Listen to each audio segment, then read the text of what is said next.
O children of Israel, remember my favor which I bestowed upon you, and fulfill your obligations to my covenant with you, so that I fulfill my obligations to your covenant with me, and fear none but me. اب یہاں کس سے بات ہو رہی ہے؟ کس کو اللہ تعالیٰ پکار رہے ہیں؟ اے اسرائیل کے بچوں، یعنی یعقوب علیہ السلام کے بچوں، یاد کرو میری نعمت کو جو میں نے تمہیں دی تھی۔ اب یہاں پر آپ امیجن کریں، آپ صلی اللہ علیہ وسلم مدینہ میں ہیں، پہلی جو یہ سننے والے لوگ تھے وہ مدینہ کے جو یہود تھے،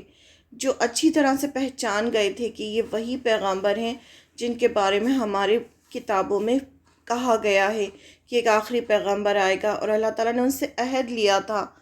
نبی سے بھی اور ان لوگوں سے بھی، کہ جب آخری پیغمبر آئے گا تو اس کی مدد کرنا، اس کے دین پر چلنا۔ اور انفیکٹ سب لوگ انتظار کر رہے تھے کہ آخری پیغمبر آئے گا، لیکن جب آپ صلی اللہ علیہ وسلم آئے اور آپ صلی اللہ علیہ وسلم نے اسلام پیش کیا،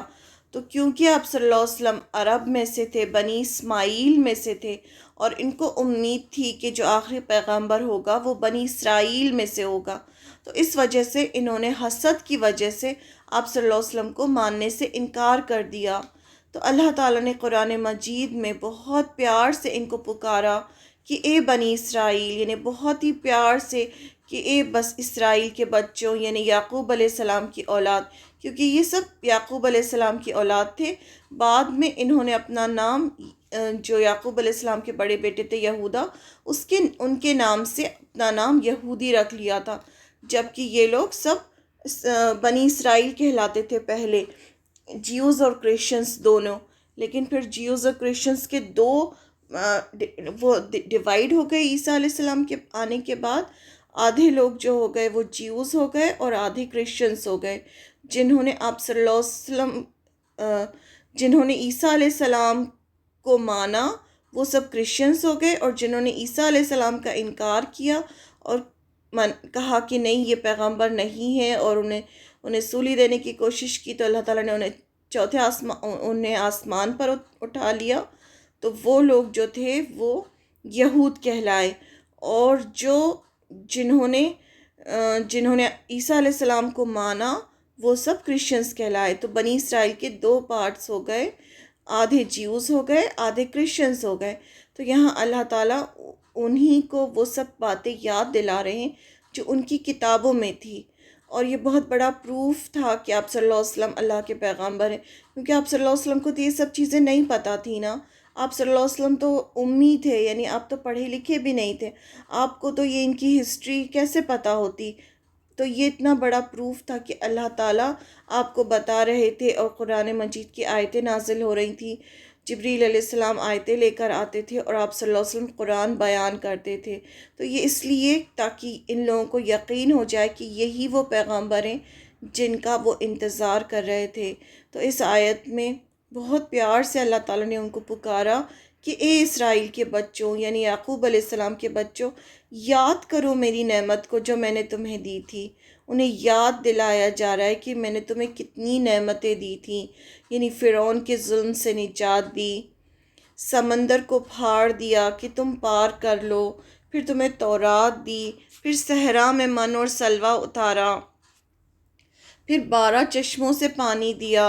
ہدایت کے لیے اتنے سارے پیغامبر بھیجے، داؤد علیہ السلام، سلیمان علیہ السلام، ان سب کو اللہ تعالیٰ نے بنی اسرائیل میں ہی پہنچایا تھا، جن کو نبوت کے ساتھ بادشاہت بھی دی۔ تو یہ سب نعمتیں انہیں یاد دلائی جا رہی ہیں کہ وہ ساری نعمتیں یاد کرو جو اللہ نے تمہیں دی تھیں، اور میرے عہد کو پورا کرو تو میں بھی تمہارے عہد کو پورا کروں گا، اور صرف مجھ ہی سے تم ڈرو، یعنی تم کسی سے نہیں ڈرو، صرف مجھ سے ڈرو۔ اللہ نے عہد لیا تھا ان سے کہ ان کی کتابوں میں کہ آپ صلی اللہ علیہ وسلم جب آئیں گے، یعنی آخری پیغمبر جب آئیں گے، تب ان کا ساتھ دینا، ان کے دین کو قبول کرنا، بدلے میں اللہ تعالیٰ دنیا اور آخرت کی کامیابی دیں گے۔ یہ اللہ نے وعدہ کیا تھا، تو اللہ تعالیٰ انہیں وہی وعدہ یاد دلا رہے ہیں کہ تم اپنا وعدہ پورا کرو تو میں بھی اپنا وعدہ پورا کروں گا۔ پھر اللہ تعالیٰ وارن بھی کر رہے ہیں، یعنی اللہ تعالیٰ خبردار بھی کر رہے ہیں کہ اگر ساتھ نہ دو گے تو پھر ڈرو اللہ سے، یعنی پھر مجھ ہی سے تم ڈرو، کیونکہ لوٹ کر سب کو اللہ کے پاس ہی جانا ہے۔ یہاں سے ہمیں یہ بھی پتہ چلتا ہے کہ اگر ہم اللہ کے حکم کو پورا کریں گے تو اللہ تعالیٰ بھی اپنا وعدہ پورا کریں گے جنت کا۔ اللہ تعالیٰ نے ہم سے بھی وعدہ کیا ہے کہ اگر ہم اللہ کی عبادت کریں گے تو اللہ تعالیٰ ہمیں جنت دیں گے، دنیا میں بھی کامیاب کریں گے اور آخرت میں بھی کامیاب کریں گے۔ تو بنی اسرائیل کو، اور جو فرسٹ سننے والے جو تھے وہ مدینہ کے یہود تھے،